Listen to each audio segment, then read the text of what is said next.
মাথায় কাজ করতে গিয়ে তো আমার স্নানটা করে নিতে হলো, কারণ আমার শরীরে এনার্জি নেই, মাঝে মাঝে এনার্জি ডাউন হয়ে যায়। করছে কাছে করছে আমার পরে পুরো। Good morning, good morning. এই এই দেখি দেখি দেখি বম্মাইশি করা, বম্মাইশি করা, হ্যাঁ বম্মাইশি করা। তো মা জননী চোখ খুললো তোমার, এবার ওঠো মা জননী। দেখো 10টা বাজে, কই তোমার ফোনটা কই? ওই যে ফোনটা পড়ে রয়েছে, 10টা বাজে, ওঠো। আর কত ঘুমিয়ে থাকিবেন আপনি? বিছানাটা তুলতে হবে তো, সব পরিষ্কার করতে হবে। দেখ খাটফাট কি নোংরা, এগুলো একটু ঝেড়ে ঝুড়ে পরিষ্কার করে দিই। ওঠ ওঠ ওঠ, এবার উঠে পড় উঠে পড়। চারিদিকে সব নোংরা হয়ে রয়েছে, দেখো মেয়ের ঘরটা কি অবস্থা হয়ে রয়েছে, একটু পরিষ্কার করে দেবো। So hello everyone, good morning, welcome back to my channel. কেমন আছো সবাই? আশা করি ভালো আছো, আর আমিও ভালো আছি। আমি আছি এখন মেয়ের বাড়িতে 4-5 দিন, কদিন তো ব্লগই দিইনি আমি।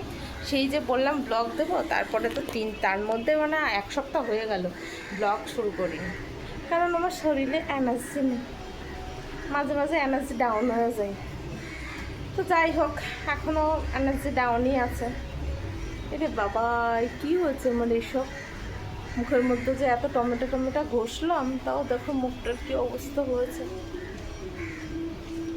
এই জায়গাটা পুরো ঘা ঘা ঘা ঘা হয়ে গেছে।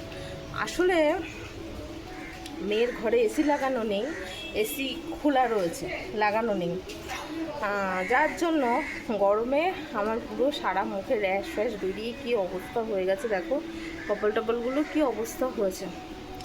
এবার বলবে যে খোলা আছে, লাগানো নেই কেন?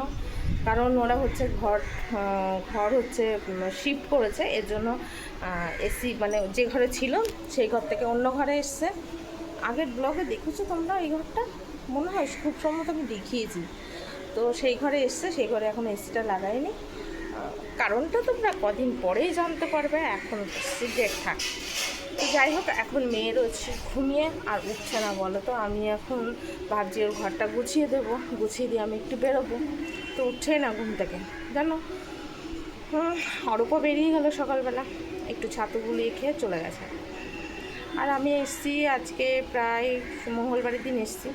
তো আজকে মঙ্গল, বুধ, বৃহস্পতি, শুক্র, শনিবার আজকে।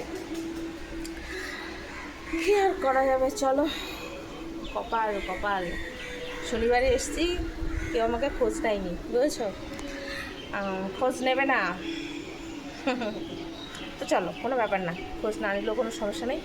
যাই হোক, দেখা যাক এবার কোথায় যাওয়ার চিন্তা ভাবনা করি। একটু ঘুরতে যাবো মন চাইছে। তো তোমরা ব্লগে জানতেই পারবে, দেখতে পারবে কোথায় যাই না যাই। চলো আগে ওকে তুলি। দেখো 2খানা রাত খাওয়া, দেখো কী করে শুয়ে রয়েছে। ওলে বাবালে ওলে বাবালে ওলে বাবালে ওলে বাবালে ওলে বাবালে ওলে বাবালে, আমার তো হাত পা ছিঁড়ে যাবে। আর এই একজন, এটা তো জ্যান্ত বদমাইশ। এটা বেশি ভালোবাসা পায়, এটা বদমাইশ, এটা অবহেলিত। কিন্তু এটাই দেখো, ওই দেখো ওরে বাবারে, আমি পড়ে যাব, তোর ওইটা আমি নিতে পারি না।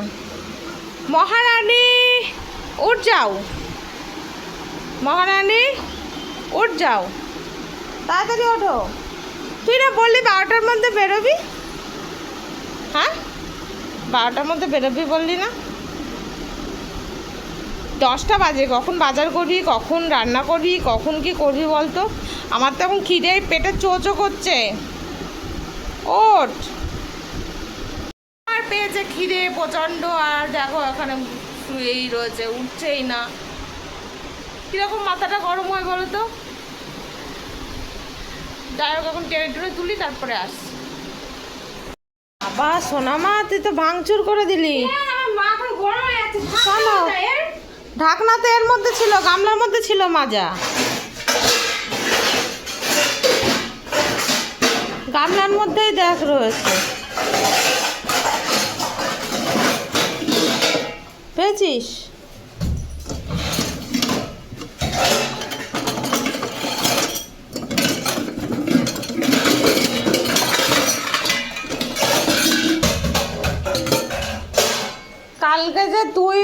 দেখেছিস না? বাবা কত ভিতরে ঢুকে গেছে। তুই যা না, আমি এটা করে দিচ্ছি, তুই স্নান করা। সুনুমা এখন পুরো দমে আমার পরে খোঁজে আছে, বুঝেছ? বলছে সকাল থেকে ফোন নিয়ে পড়ে আছে। আর আমাকে দিয়ে ম্যাথরের কাজ করালো। ম্যাথরের কাজ করতে গিয়ে তো আমার স্নানটা করে নিতে হলো। আমি এখন এই স্নান করে এসেছি। এই যা, তুই যা, আমি দোকানে বানাচ্ছি। বানাবো? তুই বানাবি? যা, তাই বসে দিচ্ছি।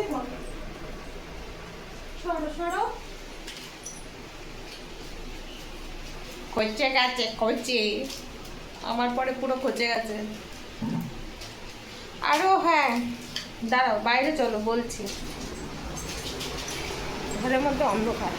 আর আমি যখন মানে স্নান বাথরুম পরিষ্কার করছিলাম তখন হচ্ছে মুষলধারে বৃষ্টি হয়েছিল, জানো তো। আর হচ্ছে সেই সময়টা বাথরুমে ছিলাম, এই জন্য দেখাতে পারিনি। বাইরের ওয়েদারটা দেখো কেমন। বাইরের ওয়েদারটা পুরো একদম মেঘলা, কারণ বৃষ্টি হয়েছে, ভালো জোর বৃষ্টি হয়েছে, জানো তো। কারো কারো বাড়ির ছাদ দিয়ে জল পড়ছে। সোনামায়ের বাথরুমে হচ্ছে পাইপ জাম হয়ে গেছিলো প্রায় 1 সপ্তাহ ধরে, জল করছে না, কিন্তু বাড়িওয়ালাকে বলছে না, জল বেরোচ্ছে না। এবার আমি বলছি কি জল বেরোচ্ছে না, জামা কাপড় ধুতে পারছি না, কিছু না, এরকম কেন হচ্ছে? তো আমি বললাম দিয়ে আমি পরিষ্কার করি। এবার ও কতগুলো তার নিয়ে আসলো, সেই তারগুলোকে ভাঁজ করলাম, করে ওর মধ্যে মুড়িয়ে প্রায় আধ ঘন্টা 1 ঘন্টা আমি ট্রাই করেছি, কিন্তু আমি পারিনি। লাস্টে বেরোতে হবে। আমি বললাম কি বাড়িওয়ালাকে ফোন করলে উনি এসে ঠিক করে দেবে। তারপর উনি এসে তাই ঠিক করেছে। তো গাইস, আমি হচ্ছে কালকে চুল কেটেছি, দেখো কেমন লাগছে। সামনে একটু লেয়ার করেছি, আর কালকে বেশ মানে সোজা করে দিয়েছিল, স্ট্রেট করে দিয়েছিল, ভালো লাগছিল। আজকে অনেক দিন পরে আমি এই কাটিংটা করলাম। দাঁড়াও, একটু ক্যামেরাটা নিচেই রেখে দেখাচ্ছি। তো এই দেখো চুলটা কেমন লাগছে। প্রথমে না ভেবেছিলাম ফুল লেয়ার করব, ঠিক আছে, মানে এখান থেকে শুরু করে এই পর্যন্ত লেয়ার করব। তো তারপরে আমাকে বললো যে এই পর্যন্ত লেয়ার করলে চুল শর্ট হয়ে যাবে, কারণ শর্ট করতে আমি রাজি নই, শর্ট আমি করবো না। তো সামনের শর্টটা কোনো সমস্যা নেই, তো সামনে একটা আলাদাই লুক লাগছে, আলাদা লুক লাগছে না। আর পিছনটা দেখো, জাস্ট আমি এতটা কেটেছিল, এখন আমার এই যে এতটা হয়েছে, তা পিছনটা পুরোটা এই দেখো, বুঝতে পেরেছ? পিছনটা কিন্তু আমার আগের থেকে অনেক লম্বা হয়েছে, কারণ এই পর্যন্ত আমি করে দিয়েছিলাম। আর গত 1 বছরের মধ্যে কিন্তু এতটা লম্বা হয়েছে। আমার চুল আগাগোড়ার থেকেই লম্বা, কিন্তু এখন একটু মাঝে আমি খাটো করে দিয়েছিলাম। তো আমার হেয়ার কাটটা কেমন লাগছে অবশ্যই জানিও। কালকে তোমাদের ব্লগে এই যে বললাম কদিন ব্লগ করিনি, ওই জন্যই তোমাদের সঙ্গে শেয়ার করতে পারিনি। তো আমার শর্ট ভিডিও তো যাবে, অবশ্যই তোমরা দেখে নিও যে আমি পার্লারে গেছিলাম আর হেয়ার কাট করেছি, ঠিক আছে। তো যাই হোক, মনের মধ্যে আনন্দ নেই, কিন্তু দুঃখ ভরা আছে অনেক কিছু। কিন্তু দুঃখ থাকলেও হাসতে হবে আমাদের, না হাসলে হবে না। আর এখানে আমার ব্লগ করতে কেন ভালো লাগছে বলো তো? আলোটা পাচ্ছি, অনেক আলো পাচ্ছি, কিন্তু আমার বাড়িতে আলো নেই, অন্ধকার। তো এর জন্য আমি বাড়িতে ব্লগ করতে পারি না। তো চলো, মেয়ে আমার পরে খুঁজে গেছে, ওকে একটু হেল্প করে দিই, নাহলে প্রচুর রাগে রেগে গেছে, ঠিক আছে। আবার পরে আসছি। তো দেখো বন্ধুরা, মেয়ে এখন রাইস কুকারে রান্না করছে, আর গ্যাস তো নেই, আর লোড নিতে ভীষণ অসুবিধা হয়, জানো তো। রান্না করতে এত সময় লাগে যে নাজেহাল হয়ে যায়। আমার তো খুবই বিরক্তকর লাগে, তো সোনুমা তো করে, আমার তো খুবই বিরক্তকর লাগে, আমার একটু ভালো লাগে না, কারণ অনেকক্ষণ দাঁড়িয়ে থাকতে হয়, জানো তো। আর যাই হোক, তোমরা কেউ রাইস কুকার কিনো না, তাই না সোনামা? রাইস কুকার রাইসের জন্য ঠিক আছে, ভাতের জন্য ঠিক আছে, কিন্তু সবজি টবজি রান্নার জন্য ঠিক নেই। যাই হোক, সোনুমা এখন মুড অফ আছে, 2টো অলরেডি বেজে গেছে, ওর দেরি হয়ে গেছে, ওর জন্য ও কোনো কথা বলবে না। কী রে, কথা বল একটু। কথা বল, এখন কথা বলবে না। যাই হোক, এখন মুড গরম, পরে আসছি। তো এখন আমরা দুপুরে খেতে বসে গেছি, আর আমাদের আজকের মেনুতে আছে ধোকার তরকারি আর আমের চাটনি, আর কিছু নেই, কারণ রাইস কুকার এর থেকে বেশি আর আশা করা যায় না। একটাই ঝোল হয়েছে একদম, তুই গামছা পরে নেমে যেতে পারবি।